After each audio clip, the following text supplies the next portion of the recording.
mean they are also types of white blood cells. B cells and T cells are the major types of lymphocytes. The human body has about 2 trillion lymphocytes, constituting 20 to 40% of the WBCs. Their total mass is about the same as a brain or a liver.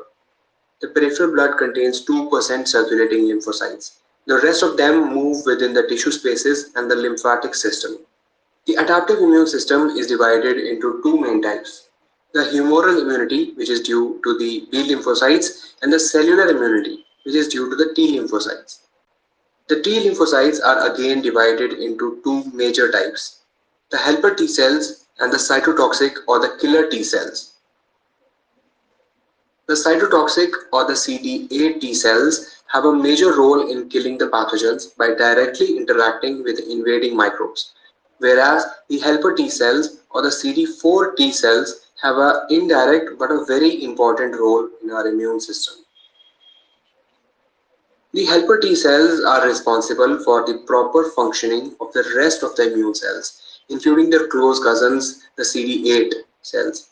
They secrete large number of growth factors and their cytokines that are essential for maturation of other types of immune cells. One of the most deadliest diseases of our century, AIDS or acquired immunodeficiency syndrome, acts by killing our CD4 or the T helper cells only. Their number decreases so much that it cripples our whole immune system, and our body gets overwhelmed by a lot of infections that do not usually occur in normal healthy person. The other major type of lymphocyte in our blood are the B lymphocytes, which are responsible for the humoral immunity. The B lymphocytes produce a special type of protein known as the antibody, which looks something like this. As you can see, it is a Y-shaped structure in which the terminal end of the protein is specially designed to recognize and capture antigens that are present on the surface of bacteria and other pathogens. This of course happens after the B lymphocytes have had their first contact with the pathogen earlier, which led to an immunological memory stored inside these cells. Upon subsequent encounter with the same pathogen by the B lymphocytes, the cells produce a large number of antigen-specific antibodies that recognize and capture the invading pathogen. Now, the antibodies do not destroy these invading pathogens by themselves, but activate a number of different mechanisms of our immune system, including the complement system and the various types of phagocytic cells like neutrophils. One of the very important functions of these antibodies is known as the opsonization. This, in simple words, just means sugar coating a pill to make it more tasty.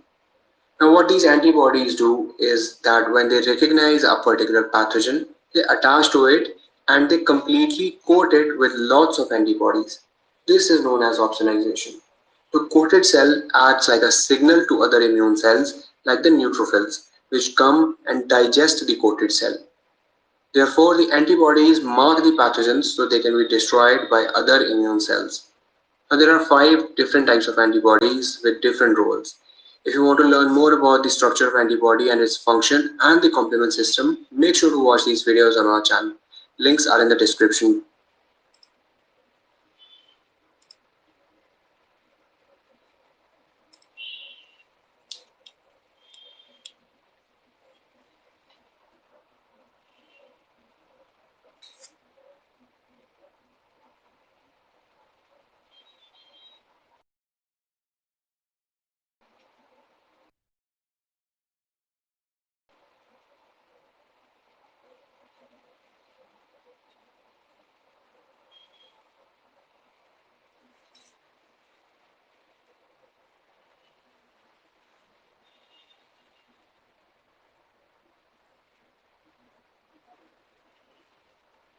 Good morning, everyone.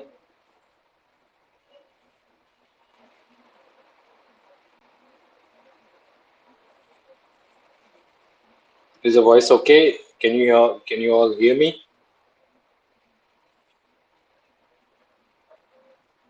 आप लोग की आवाज clear नहीं आ रही. Anyways, you all can hear me, right? Okay, okay. So what were we discussing in last class?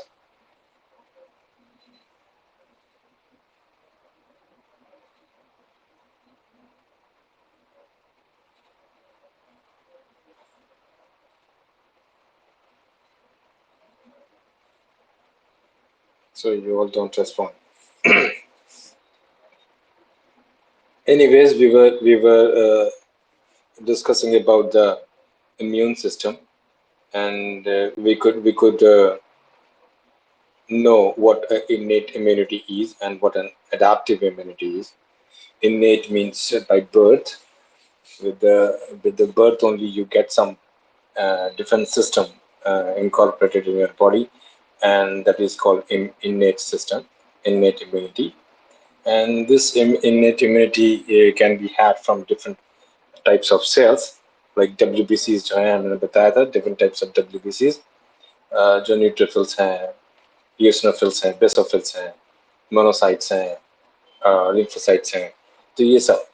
तो इन सब के through हमने देखा कि फर्स्ट हैंड या फिर कहना चाहिए जो फर्स्ट लेवल ऑफ बैरियर था उसको क्रॉस करके कोई यदि अंदर इन आ जाता है तो then the second level of defence और द इंटरनल बॉडी का जो फर्स्ट लेवल ऑफ डिफेंस है जो इन सेल्स के थ्रू होता है, जो WBC के टाइप्स हैं, दे ट्राई टू लाइक जैसे फैगोसाइटोसिस करते हैं कई बार, और कई बार वो उनको इनगल्फ करके लाइस करके, and they try to, proteins हैं तो प्रोटीन्स को तोड़ तोड़ के फिर अमीनो एसिड्स में तोड़ लेंगे, and that amino acids are are added into the amino acid pool of the cell. तो ये एक तरीका था जिसके थ्रू करते हैं, लेकिन मैंने कहा था इन केस ये बच जाते हैं उनसे भी, तो there is another system which comes into the innate system only, innate immunity only, and that is then complement system. Complement means complement करता है उसको, यानी हमारे immune system को जो already हमारे पास exist करती है in the form of WBCs, उनको complement करता है if something has been missed. So those missed pathogens can be, by some, मैंने कहा था कि by hook or crook, the only method is that by hook or crook we have to destroy the foreign body. वो किसी भी तरीके से foreign body को डिस्ट्रॉय करने का कोई ना कोई एक तरीका अप्लाई करते रहते हैं। ये सेल्स से बच गए तो फिर हमारे पास कॉम्प्लीमेंट सिस्टम है। कॉम्प्लीमेंट सिस्टम मैंने बताया जैसे कि it's a set of 20 different molecules, उसमें भी अलग अलग टाइप के हैं। एक क्लासिकल मेथड है और एक ऑल्टरनेटिव कॉम्प्लीमेंट सिस्टम है और एक क्लासिकल कॉम्प्लीमेंट सिस्टम है और एक MBL बेस्ड कॉम्प्लीमेंट सिस्टम भी है, मैनोज बेस्ड कॉम्प्लीमेंट सिस्टम। तो ऐसे 2-3 टाइप के कॉम्प्लीमेंट सिस्टम है जो कि अपार्ट फ्रॉम जो सेलुलर इननेट इम्यूनिटी है उसके, ये सब चीज़ें जो है हमें ऑलरेडी बाय बर्थ मिली रहती है। तो this immunity system, immune system is there with us, so we call it innate immunity. And you know what happens when, if at all these things are also been ducked out, यानी कि इनसे भी यदि बच जाए तो और भी तरीके हैं जिनके थ्रू हमारी बॉडी जो है, इम्यून सिस्टम जो है वो रिएक्ट करती है, एंड दैट इज विद जिस उस इम्यूनिटी को हम कहते हैं यूजुअली एडाप्टिव। एडाप्टिव मतलब होता है एक्वायर्ड या एडाप्टिव। तो एडाप्टिव मतलब हम अडाप्ट करते हैं उसको during our development and growth, we adapt, we acquire that immunity while we grow up.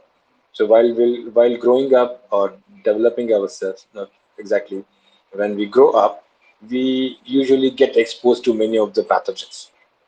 And if the pathogen enters our body, sometimes the cells which are there in the innate system, they might control them, they might catch them up and break them up and eat them up. Phagocytosis with the help of neutrophils, eosinophils, basophils, monocytes, and lymphocytes, right? And if at all they escape those different systems, they would be like controlled with the help of complement system. So that way, complement system और the innate immunity को use करते हुए वो हमारे defence को बरकरार रखते हैं। लेकिन इन केस यदि इससे भी ये बच जाते हैं तो वो क्या है कि बच जाते हैं तो हमारे जो दूसरे सिस्टम जो मतलब बच गए, तो हमारे पास एक दूसरा सिस्टम है जो एक्वायर करता है इस चीज को, कि मतलब पहली बार एक्सपोज हुआ, there is no record of it, there is no memory of it. तो जब वो एक्वायर करने की कोशिश करता है, तो अडेप्ट करने की कोशिश जब करता है, तो it has to get expose to that. तो वो एक्सपोजर होने के कारण क्या होता है, पैथोजन के बारे में now the details of the pathogen which has entered, उनके बारे में डिटेल्स हमारी बॉडी अपने पास स्टोर करती है। अब देखा गया है तो उसमें देखा गया है कि दो टाइप के सेल्स होते हैं, एक है टी लिम्फोसाइट और एक है B lymphocyte. The B lymphocyte जो है, याद रखिएगा, बी लिम्फोसाइट जो है इट कम्स अंडर, यानी एडाप्टिव इम्यूनिटी को हम दो टाइप्स में काउंट कर सकते हैं कि ह्यूमरल एडाप्टिव इम्यूनिटी या फिर ह्यूमरल इम्यूनिटी, या फिर दूसरा जो है सेलुलर इम्यूनिटी। सेलुलर में तो वैसे भी देखा गया है कि हमारे जो फर्स्ट लेवल डिफेंस में जो इनेट इम्यूनिटी तो उसमें सेल्स तो इन्वॉल्व हो ही रहे थे, बट लेकिन ये जो है ये फर्स्ट टाइम एक्सपोज हुआ जिसके बारे में कोई जानकारी नहीं है हमारी बॉडी को, तो then there is another cellular type of response, the cellular type of reaction by the immune system with the help of T cells. जब T cells इन्वॉल्व होंगे तो हम उसको सेलुलर टाइप ऑफ रेस्पॉन्स कहते हैं, या फिर यदि सिर्फ B सेल इन्वॉल्व हुआ तो हम उसे कहते हैं humoral humoral humoral immune system immune response. तो ह्यूमरल इम्यून रिस्पांस मतलब कि समथिंग विच, ह्यूमरल का मतलब ये हो गया कि इंटरनल फ्लूइड के बारे में बात कर रहे हैं हम, यानी ब्लड के बारे में बात कर रहे हैं, तो वो इंटरनल ब्लड में ही कुछ ऐसा है, जब क्योंकि जब शुरुआत में इन सब के बारे में जाना नहीं गया था तो they used to call them as Ehrlich करके एक साइंटिस्ट थे, उन्होंने कहा था कि फैक्टर्स होते हैं, there are some factors which you know which respond in controlling the pathogen and in imparting the defence to our body. तो ह्यूमरल सिस्टम में बी सेल ही इन्वॉल्व है जो कि एक एबिलिटी रखता है अपने में, वो एंटीबॉडीज नाम के कंपाउंड को बनाता है, एक सब्सटेंस को बनाता है जिसको हम एंटीबॉडीज कहते हैं। ये एंटीबॉडीज जो है यूजुअली आपने देखा है कि वाइट शेप रहते हैं और ये डबल चेन्ड है, डबल चेन रहते हैं और वाइट शेप रहते हैं। इसमें से भी वो कुछ आप यदि स्ट्रक्चर में जब जाओगे एंटीबॉडी के स्ट्रक्चर में, then you will come to know कि वाइट शेप में जो कप शेप वाला जो जो बाइफरकेटेड पोर्शन है वो कितने चेन्स हैं, और वो हेवी चेन है कि लाइट चेन है, depending upon the molecular weight they are called heavy chains and light chains. Usually Y का जो बेस होता है वो यूजुअली हेवी चेन का रहता है और ऊपर के जो रहते हैं वो लाइट चेन्स रहते हैं। लाइट चेन्स इसलिए रहते हैं क्योंकि they are you know variable रहते हैं। वेरिएबल इन कि वहाँ पे जो अमीनो एसिड का सीक्वेंसेस जो है उस प्रोटीन पोर्शन का, they might vary, they have the ability to get vary, to get changed as per the pathogen which has come inside or the toxin which has come inside the body। तो उसके हिसाब से अपने आप को ढालते हैं, यानी कि कहना चाहिए एक मोल्ड है, मोल्ड समझते हो आप लोग, जिसको भी कोई आकार देना हो तो हम एक मोल्ड बनाते हैं, क्ले का एक मोल्ड रहता है जिसके हम सपोज करो कि हमें एक चम्मच का चाबी चाबी आपने सुना होगा, चाबी का यदि हम इंप्रेशन लेना चाहते हैं तो हम साबुन के ऊपर लेते हैं, तो इट गिव्स, तो साबुन जो है एक प्रकार का मोल्ड हो गया उसका जिसमें कि उसका इंप्रेशन आता है। तो वैसे ही these वाई शेप वाले जो पोर्शंस हैं, जो सामने के जो बाइफरकेटेड पोर्शन है, वो यूजुअली लाइट चेन के रहते हैं, उनके जो अमीनो एसिड के सीक्वेंसेस रहते हैं, they have got an ability to adjust themself with the help of as per the pathogens or the molecules which have come inside the body। तो उनके अनुसार से अपने आप को ये ढालते हैं जो वाइट शेप वाले पोर्शंस। एंड उसके बाद क्या होता है, एक प्रोसेस है जिसको हम कहते हैं ऑप्सोनाइजेशन। ऑप्सोनाइजेशन मतलब यही होता है कि लोग बहुत जगह आपको समझाते हैं कि ऑप्सोनाइजेशन मतलब अट्रैक्ट करने का एक तरीका है वो। तो उसमें क्या होता है कि जैसे कि एंटीबॉडीज हमारे पास जैसे बी सेल जो एंटीबॉडीज बनाती है वो एक्चुअली है अलग अलग टाइप के एंटीबॉडीज हैं, 5 डिफरेंट टाइप्स के हैं। आपने सुना होगा जी, सुना होगा ए, सुना होगा ई, सुना होगा एम, सुना होगा। ये जो टाइप्स हैं, ये type of different types of antibodies हैं, इनकी अपनी अपनी फंक्शनैलिटी है, अपनी अपनी स्पेसिफिसिटी है और अपना एक उनका रोल है। अलग अलग जगह पे अलग अलग समय पे अलग अलग कंडीशंस में दे कम इनटू प्ले। तो यूजुअली जी जो है बहुत ज़्यादा प्रेजेंट होता है हमारे इसमें, जिसके पास बहुत ज़्यादा एबिलिटी होती है कि to vary its y portion and the funnel portion and to get attached to the pathogen which has escaped from the innate system। innate system से जो बच के आ गया उनको पकड़ने का एक तरीका था कि एंटीबॉडीज जो हैं उनको यूजुअली बाइंड करना शुरू करती हैं। तो जब एक समझिए एक पैथोजन आया है उसको एंटीबॉडी ने बाइंड किया है, because there is a different type of protein present over its body, यानी पैथोजन के मेम्ब्रेन के ऊपर एक डिफरेंट टाइप का प्रोटीन है जिसको रिकॉग्नाइज किया इस एंटीबॉडी ने पकड़ा। कॉम्प्लीमेंट सिस्टम में भी वैसे फ्लैगिंग सिस्टम में एक मॉलिक्यूल है जो इनको आइडेंटिफाई करता है, वैसे एंटीबॉडीज में भी इनके जो वाइट पोर्शंस हैं वो इनको बाइंड कर जाते हैं। तो अब सपोज करिए एक पैथोजन पे ढेर सारे एंटीबॉडीज यदि बाइंड कर जाएंगे तो वो एक प्रकार का अट्रैक्शन हो जाता है हमारे जो फैगोसाइट्स हैं यानी न्यूट्रोफिल्स है या बेसोफिल्स हैं या फिर कहना चाहिए मोनोसाइट्स हैं, तो इनके लिए एक अट्रैक्शन का सोर्स बनता है, समथिंग विच इज जो अलग से दिख रहा है, जिसके ऊपर ढेर सारे एंटीबॉडीज जो हमारे हैं वो लगे हुए हैं, तो इट अट्रैक्ट्स। तो यही एक प्रकार का ऑप्शनलाइजेशन है, यानी कि the more of the antibodies get attached to the pathogen so that it can attract the different phagocytes which can phagocytize them. So इस प्रकार से वो मैक्सिमम मतलब एंटीबॉडीज का अटैचमेंट होना या फ्लैगिंग होना या टैगिंग होना उस पर्टिकुलर पैथोजन के, उसको हम बोलते हैं ऑप्शनलाइजेशन। एक बार ऑप्शनलाइजेशन हो गया तो ऑप्शनलाइजेशन जो है वो प्रोसेस होने के बाद वो इंडिकेट करता है, आई मीन ट्रिगर करता है न्यूट्रोफिल्स को कि वो आए और फैगोसाइटोसिस करें। अब रही बात दूसरा, एक सेल मीडिएटेड रेस्पॉन्सेज जिसको हम बोलते हैं, वो है टी सेल के थ्रू। टी सेल के थ्रू तो यानी कि टी सेल और बी सेल से जो भी हम इम्यून रेस्पॉन्सेज क्रिएट करते हैं वो यूजुअली हमारे एक्सपोजर के बाद ही आता है। अब रही बात जैसे कि हम जो WBCs की जो बात कर रहे थे, जो सेकेंड लेवल ऑफ डिफेंस में था, उसमें कैसा है कि सभी सेल्स ऑलरेडी दे नो कि इस टाइप के यूजुअली पैथोजेंस आते हैं, उनके अगेंस्ट में हमें ऐसे ऐसे, दे आर नॉट स्पेसिफिक, वो किसी के लिए स्पेसिफिक नहीं है, वो सिर्फ एक प्रोटीन मॉलिक्यूल देखते हैं जो हमारा नहीं है, सेल्फ नहीं है, तो वो शुरू कर देते हैं अपना काम। बट मैंने कहा था यदि मान लीजिए उस टाइप के protein molecules during the crushing and all, वो जब पैथोजन को मारना तोड़ना जब चालू है, तब सपोज करिए कि वो प्रोटीन मॉलिक्यूल्स कहीं स्केप हो गए और हमारे खुद के सेल के मेम्ब्रेन पे लग गए, तो क्या होता है कि ये जो सेल्स हैं हमारे खुद के सेल्स को भी खाने लगते हैं। तो ये जब हमने खुद के सेल्स को मारना शुरू करते हैं तो हम उसको ऑटो इम्यूनिटी कहते हैं, कि बिकॉज ऑफ दिस इज, मैंने बताया था शायद आप लोगों को कि ऑटो इम्यूनिटी का कंसेप्ट कैसा है, और हाइपर सेंसिटिविटी वाली बात भी मैंने आपको बताई थी कि छोटे छोटे रेस्पॉन्सेज को when we can avoid, but our immune system does not do like that. It starts reacting for the smaller stimulus also, which might not be harming us. So वो जो हाइपर सेंसिटिव कहलाता है, जो कि asthma के patients में usually होता है, वो they become very hyper sensitive to the foreign things which come into the lungs. तो अब सेल मीडिएटेड वाले में हमने कहा था कि भाई वो टी सेल से जब भी कोई चीज इम्यूनिटी इम्पार्ट की जाएगी, that will be it is called cell mediated responses of immune system. और जब बी सेल जब रेस्पॉन्ड करता है किसी पैथोजन के अगेंस्ट में, तो वो it is called humoral type of humoral response of immune system. Humoral response में यूजुअली एंटीबॉडीज बनाई जाती हैं, एंटीबॉडीज जो बनी हुई रहती हैं वो रिकॉग्नाइज करते हैं इनको, एंड देन वो उसको फैगोसाइटाइज करने के लिए ऑप्सोनाइजेशन करने के बाद वो अट्रैक्ट करते हैं फैगोसाइट्स को कि वो खा जाए।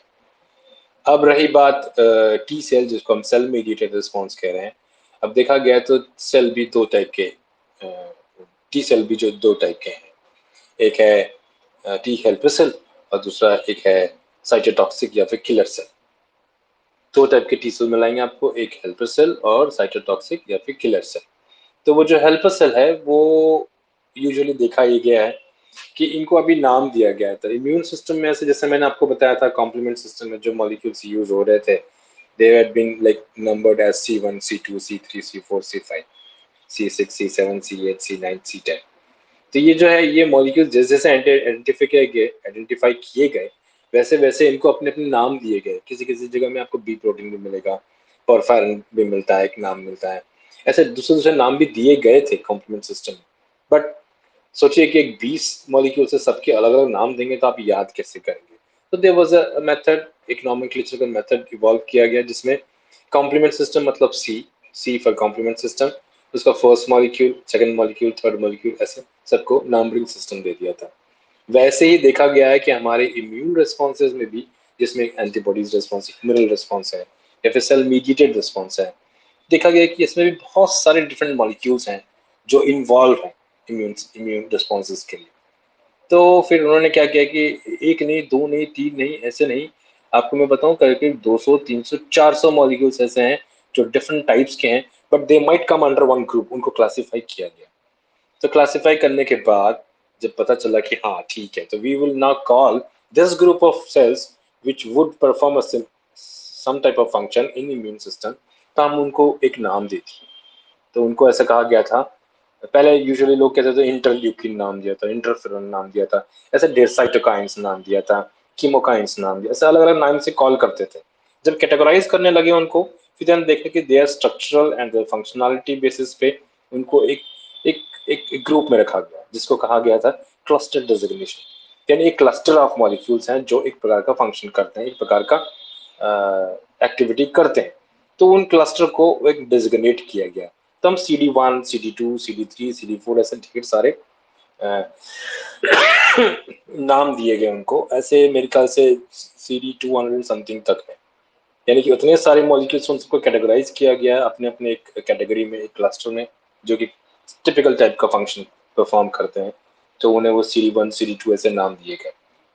तो एनीवेज, तो जो टी सेल जो मैं आपको बता रहा था एक हेल्पर सेल है जो कि यूजुअली मेमोरी क्रिएट करने में हेल्प करता है, यानी कि फर्स्ट टाइम कोई पैथोजन बॉडी में आया जो कि हमारी first level of second level of defence उससे डील नहीं कर पाए, तो देन ईदर ऑप्सोनाइजेशन के थ्रू, यानी कि बी सेल रेस्पॉन्ड करेगा, या फिर बी सेल रेस्पॉन्ड करेगा तो हम बोलते हैं इसको humoral type of response because उसमें एंटीबॉडीज इन्वॉल्व हैं, या फिर सेल मेडिएटेड रेस्पॉन्स रहेगा जिसमें टी सेल इन्वॉल्व होता है।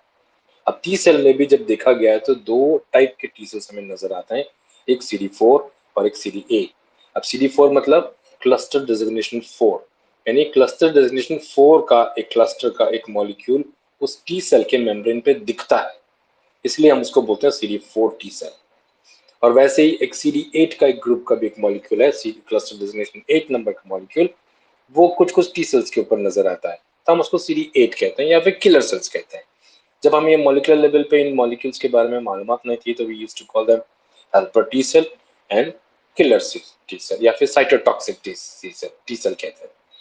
But now because molecular level पे काफी स्टडीज हो चुकी हैं, तो we know why helper cell is called helper cell, because the helper cell does not contain CD8 and जो टी सेल है जिसको CD8 कहते हैं, तो वो CD8 इसलिए कहलाता है क्योंकि उसके पास CD4 नाम का मॉलिक्यूल जो उसके मेम्ब्रेन पे नजर नहीं आता।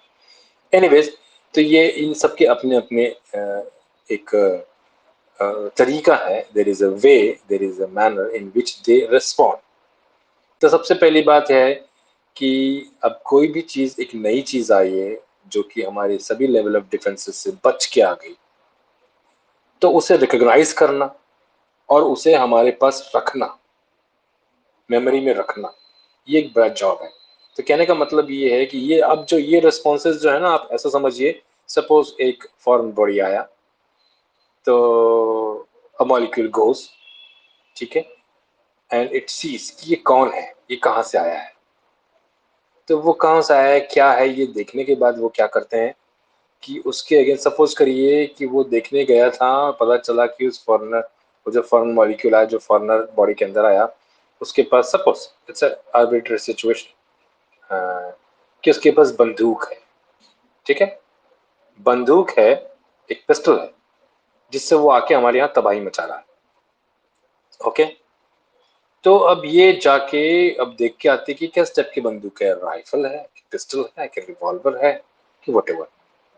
तो सपोज पता चला कि उसका छोटा सा एक पिस्टल है जिसके थ्रू ये छोटा सा पिस्टल था जिसको छुपा के ये अंदर आ गया, and now with the help of that small pistol it's destroying ourselves.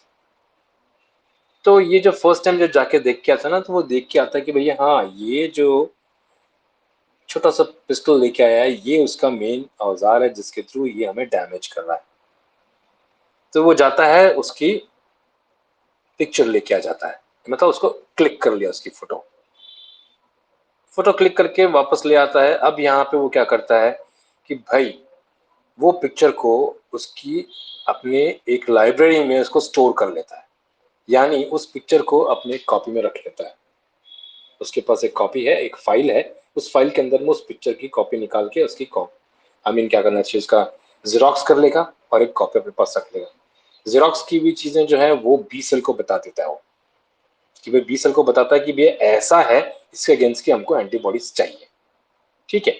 अब रही बात दूसरा, अब वो क्या होता है, अब वो बी सेल एंटीबॉडीज बना दिया, अब एंटीबॉडीज को उस जगह पे ले जाने का काम कौन करते हैं फिर, अब ये जो है हमारे जो किलर सेल्स हैं अपने आप को वो एब्रेस करते हैं, यानी कि सपोज करो कि यहाँ आने के बाद पता चला कि वो छोटे से बंदूक को, पिस्टल को यदि काम करने से रोकना है, तो पॉसिबिलिटी कि सपोज करो एक च्युइंगम है जो उसके नोजल पे लगा दिए, है ना, उसके बैरल पे लगा दिया, छोटा सा बंदूक थी तो उसके नोजल पे हमने च्युइंगम लगा दिया, तो क्या गोली बाहर नहीं निकली। If the situation is that, so now we have come to know that we need a chewing gum which could stop the effect of that particular pistol. तो ये च्युइंग गम लगेगा, इस बारे में ये जाके इसके बारे में यानी कि टी सेल को और बी सेल को ये क्या करते हैं, बताते हैं किसी भाई ये है उसके पास छोटा सा पिस्टल है, उसके सामने में ये आप यदि च्युइंग गम लगा देंगे तो वो गोली नहीं मार पाएगा। तो ठीक है, chewing gum is an antibody. तो आप क्या करेंगे, ये बी सेल को इंस्ट्रक्शन देते हैं कि आप ढेर सारा च्युइंग गम बनाइए, वी नीड च्युइंग गम मोर।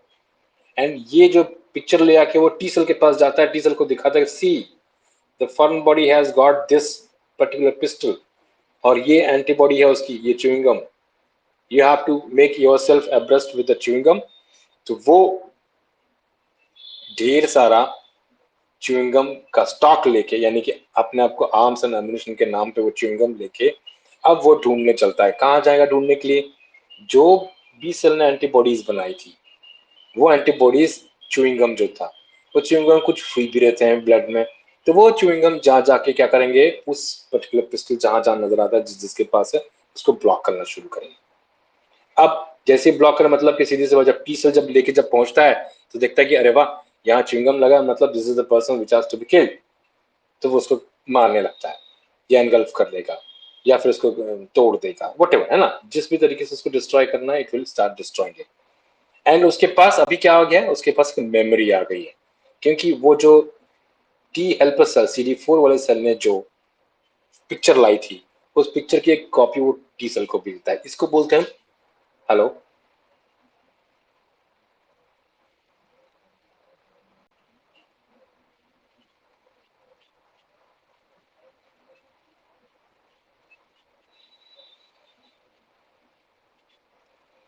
हाँ सॉरी, फिर से बोलिए आप।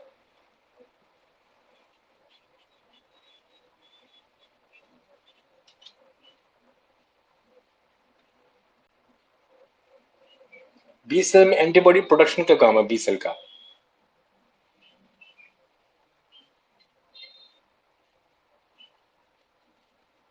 आपकी आपकी आवाज क्लियर नहीं आ रही मेरे को, फिर से बोलिए।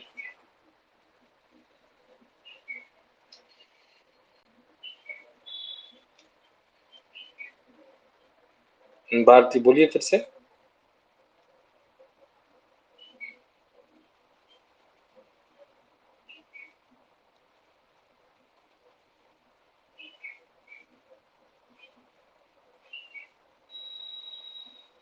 हम्म।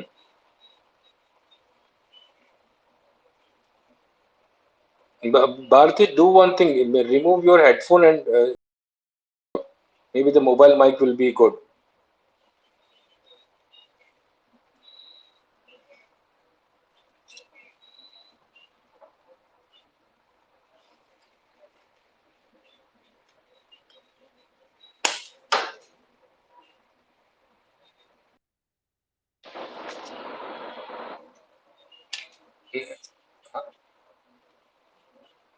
You type the message in the chat.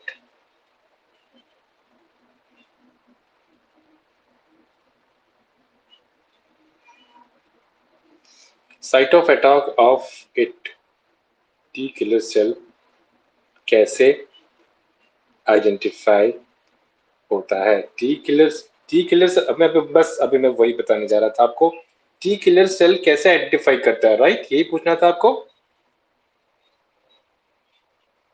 है ना।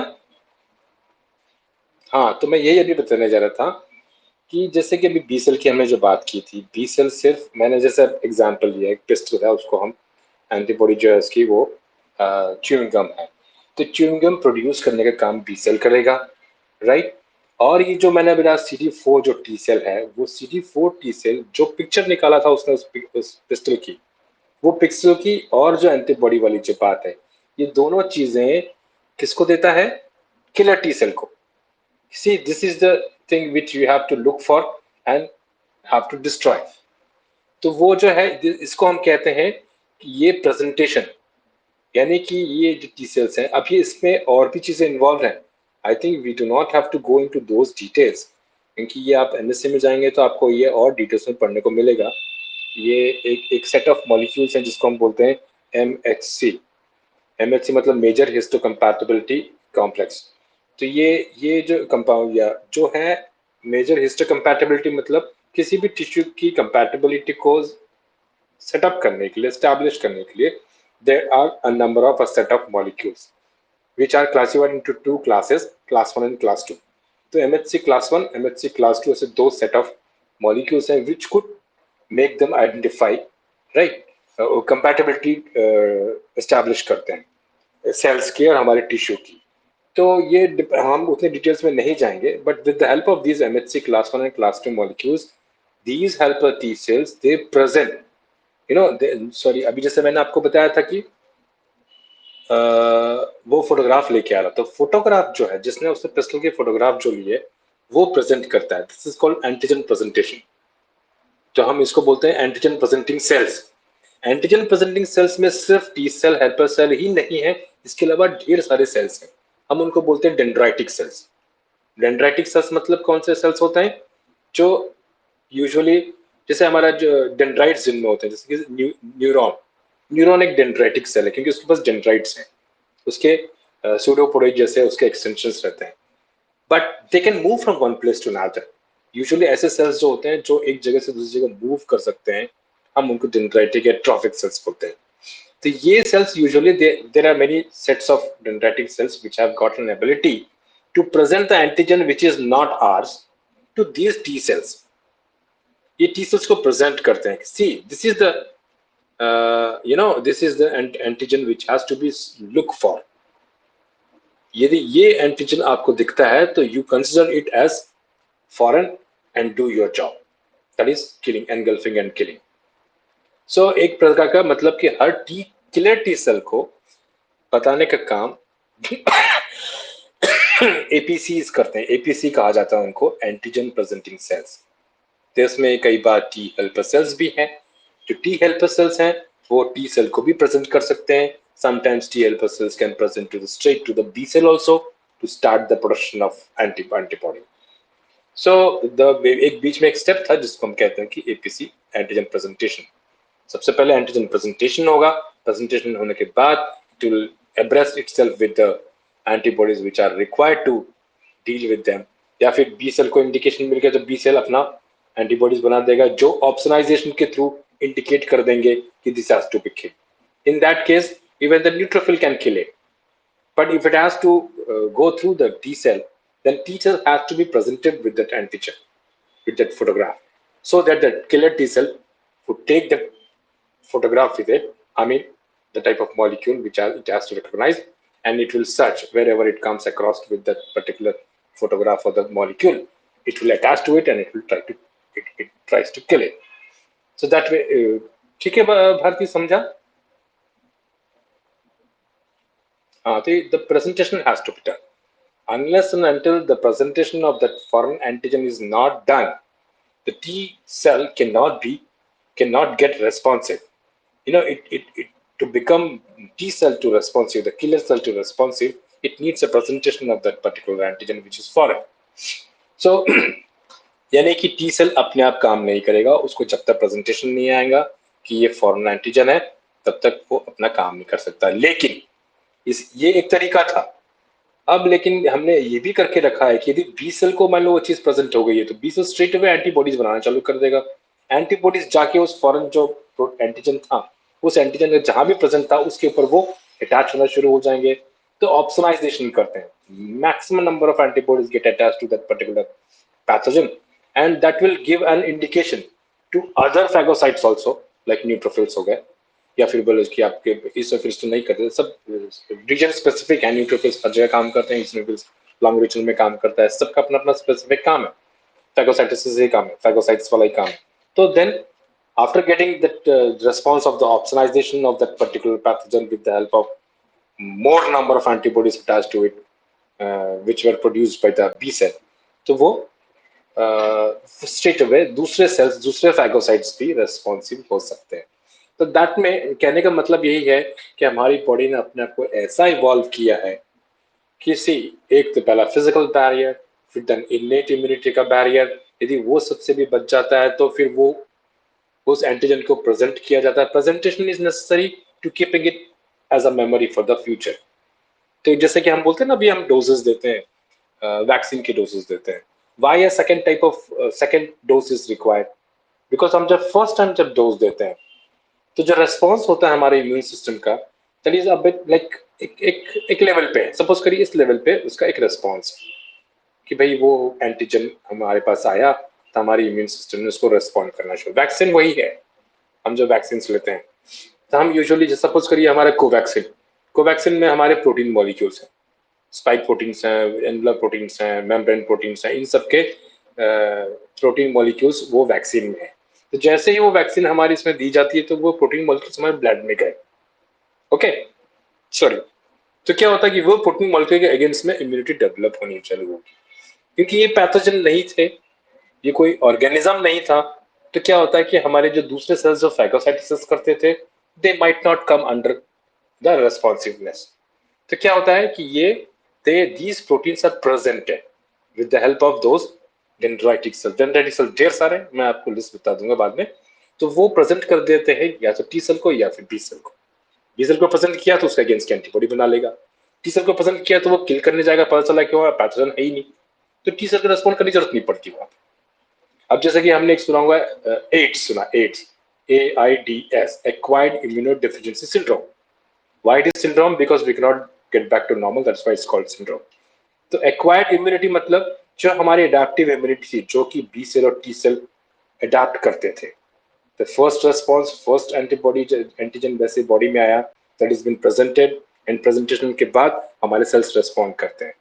तो सेल मीडिएटेड रेस्पॉन्सेज जो आते हैं after the presentation of the antigen, तो ये हमारे लिए एक मेमोरी का काम भी करता है कि हमारे T cells as a memory, यानी कि सपोज करिए एक टी सेल, एक छोटे से यंग बच्चे में टी सेल है और एक 40-45 साल की उम्र के एक वो टी सेल, उसी बच्चा जब वो बच्चा बड़ा होकर 40-45 साल का हो गया तो वो जो टी सेल कैसा दिखता होगा मालूम है?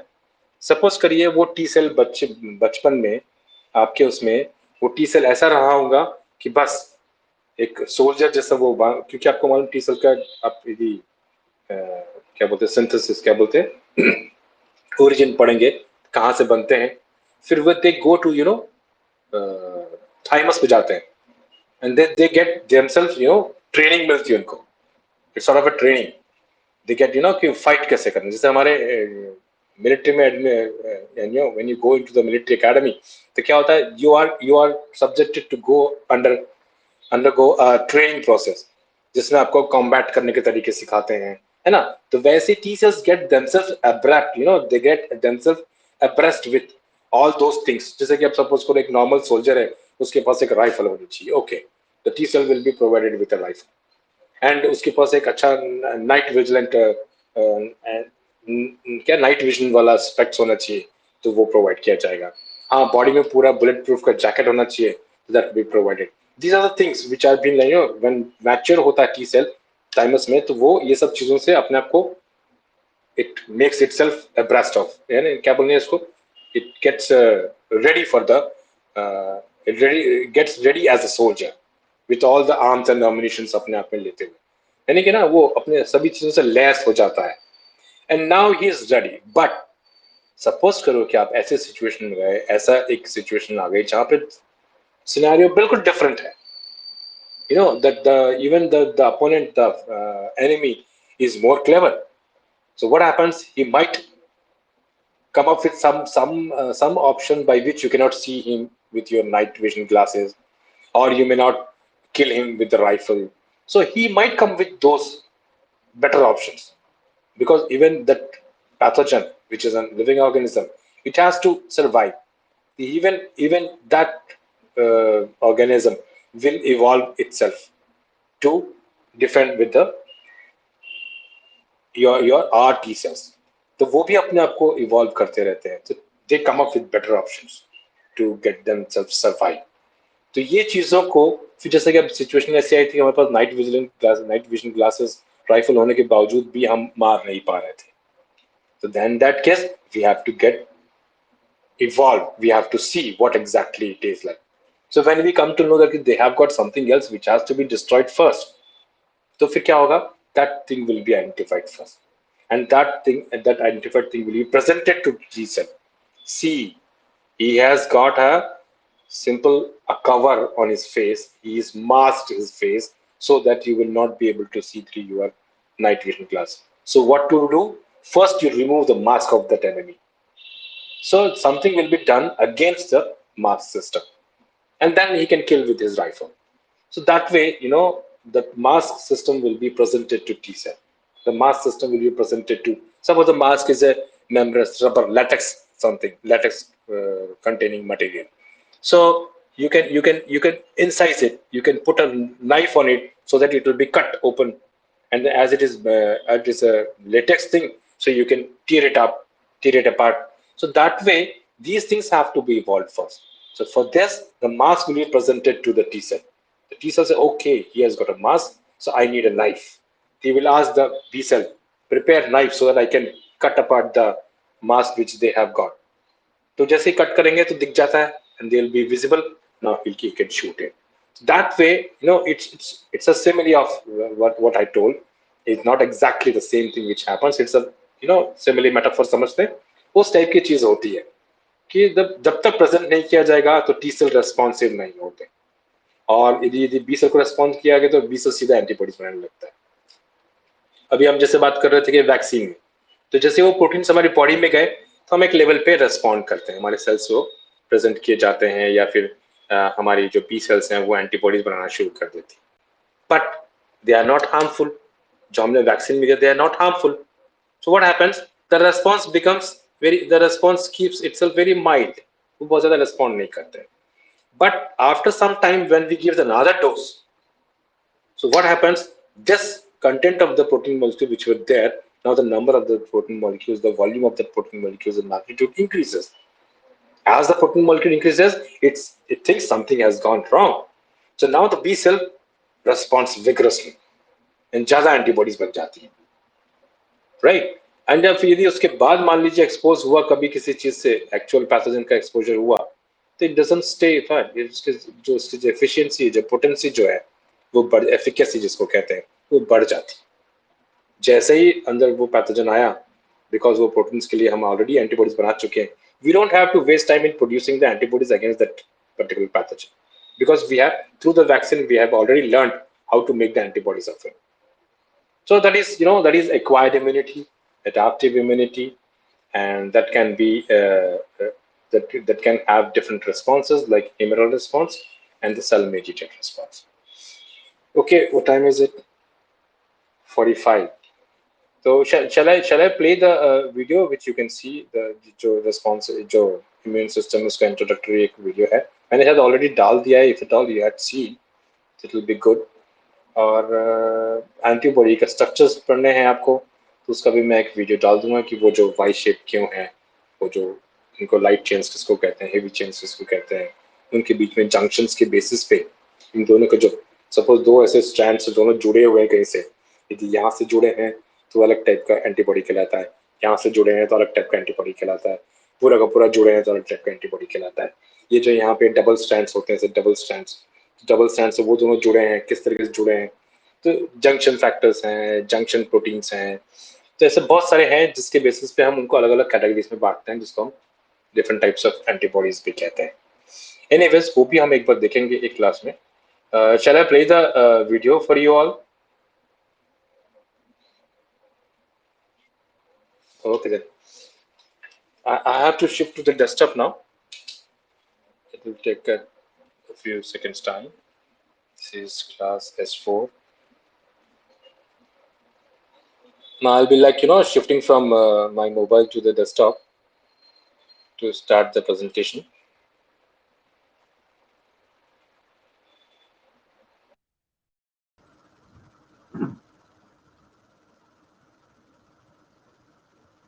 Am I audible? Am I visible? Okay.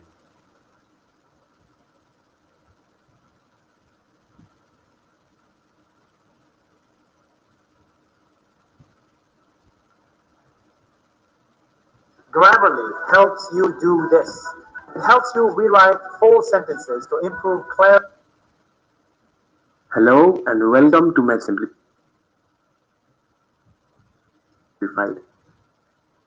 The immune system I think the screen is visible.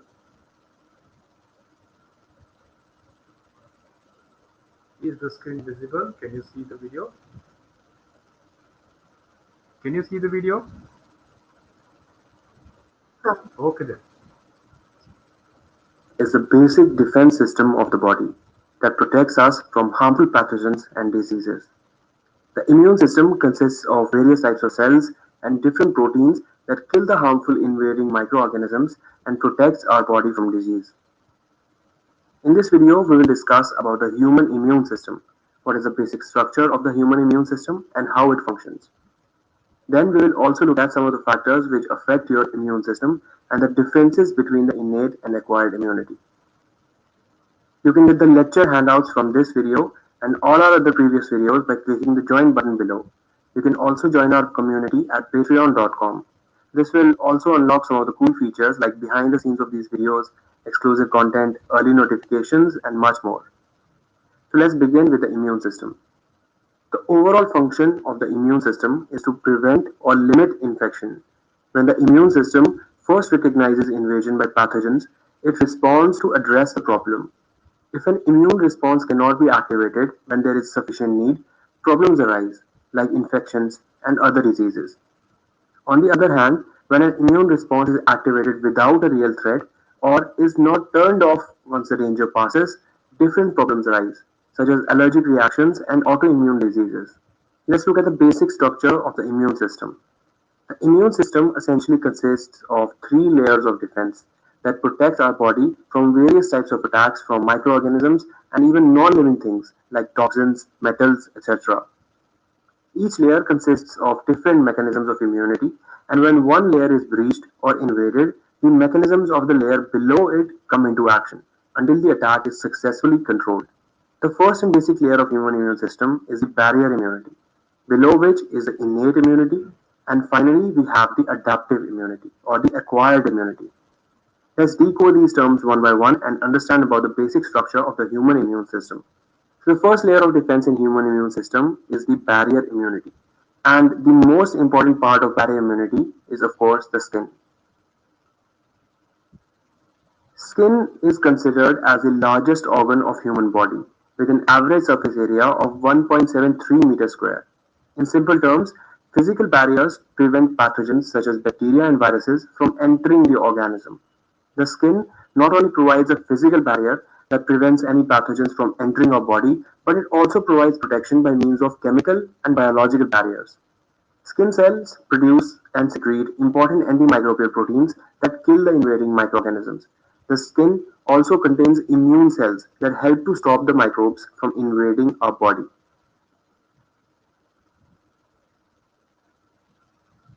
Shedding of skin epithelium, also known as desquamation, helps to remove bacteria and other infectious agents that may have adhered to the skin surface. Similar types of barrier immunity is also provided by many other surfaces present inside our body, including the surface lining of our respiratory system, the gastrointestinal system, the genitourinary system, and the surface lining of our nose and pharynx. All these types of surfaces provide a physical barrier that prevents the attack from pathogens, and they also provide various types of chemical antimicrobials which try to stop the invading pathogens at a very early stage. For example, the surface lining of our respiratory system has these small hair-like projections that are known as respiratory cilia. A special property of these cilia is that they have a particular direction of movement, by virtue of which they remove any foreign material that may have entered our lungs while breathing. This provides a strong physical barrier that prevents buildup of microorganisms and other foreign material in our lungs. Defects in the function of cilia are very common in smokers, which leads to higher incidence of chest infections. The respiratory surface also provides various types of antimicrobial chemicals like surfactants, mucus, and defensins, which help to stop the invading microorganisms.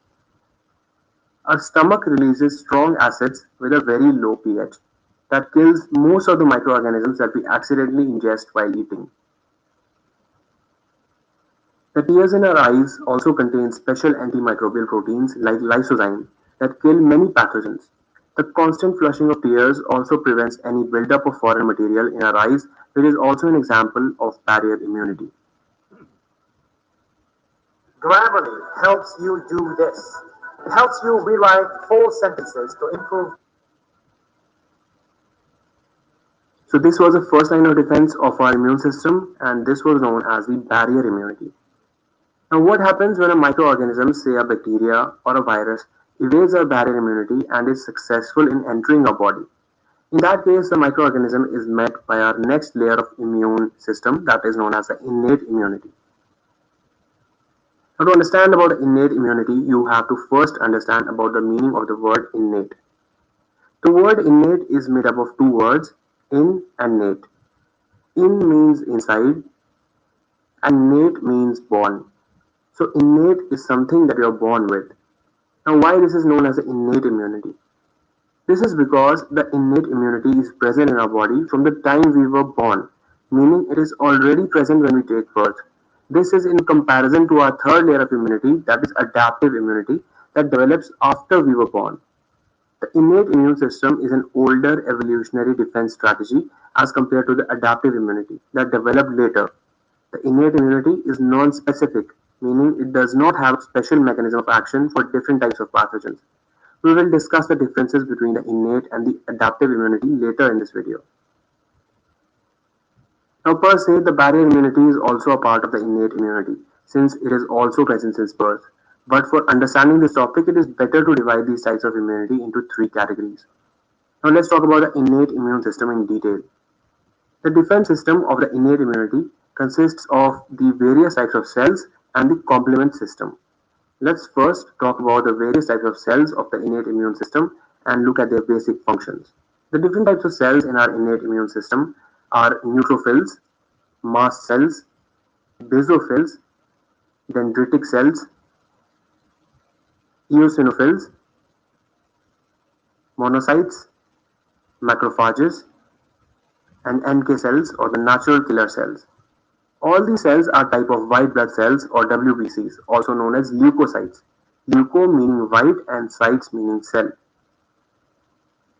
The neutrophils are the most abundant immune cells, making up about 60 to 70% of the total population of immune cells. They form an essential part of the innate immune system. One word you will hear a lot in this immune system is the word phagocytosis. Phage means eating and cytosis means by a cell. So phagocytosis in simple terms is cell eating. Neutrophils are a type of phagocytes that detect and eat the pathogen. Within the cell, the neutrophils release various enzymes that kill and digest the pathogen.